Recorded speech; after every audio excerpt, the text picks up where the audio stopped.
देखिए, मेरा आने के पीछे उद्देश्य ये था कि मैं जब बहुत छोटा था तब मैं मेरे पिताजी के कमरे में कुछ तस्वीरें देखता था।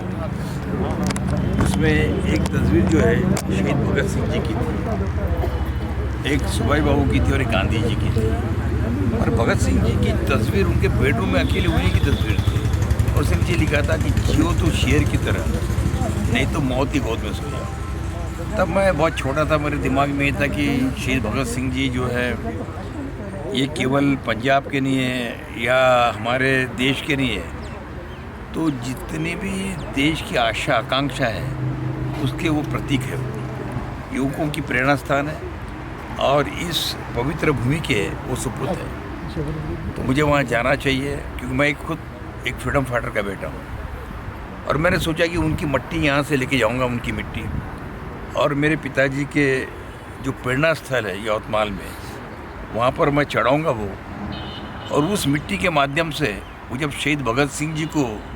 नमन करेंगे, वंदन करेंगे, प्रणाम करेंगे, तब हो सकता है कि उनके मन में यह आए कि मेरे बेटे ने कम से कम इतनी मेरे लिए एक ऐसी शाश्वत ला के दिया है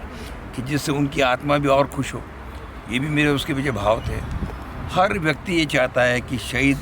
भगत सिंह जी जो है उनकी कम से कम दर्शन तो कर लें, क्योंकि वो एक ऐसे प्रेरणा स्रोत थे इस देश के। 23 साल की केवल उम्र के अंदर उन्होंने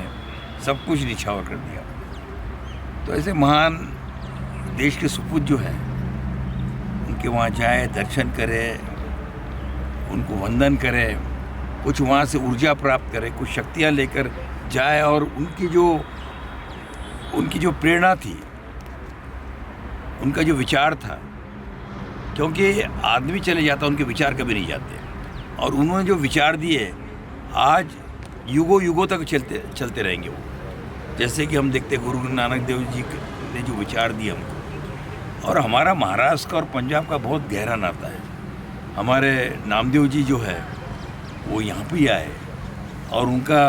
आपके ग्रंथों के अंदर उल्लेख है। हम लोगों ने यहाँ पर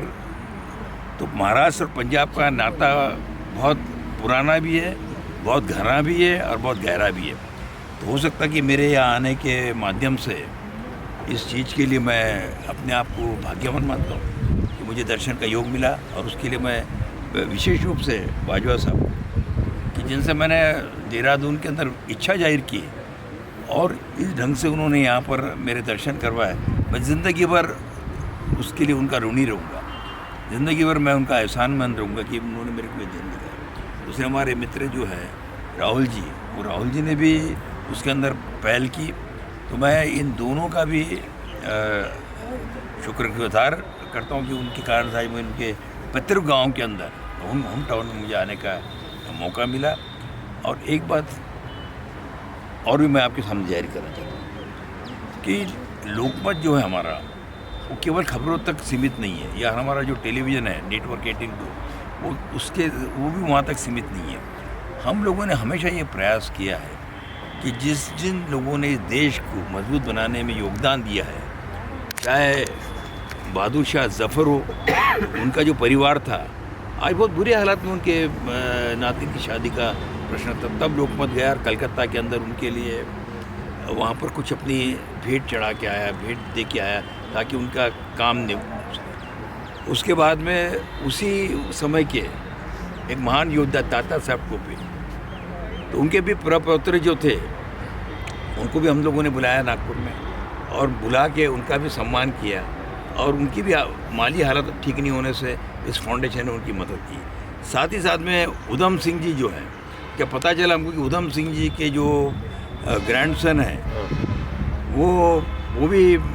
किसी वजह से आज उनको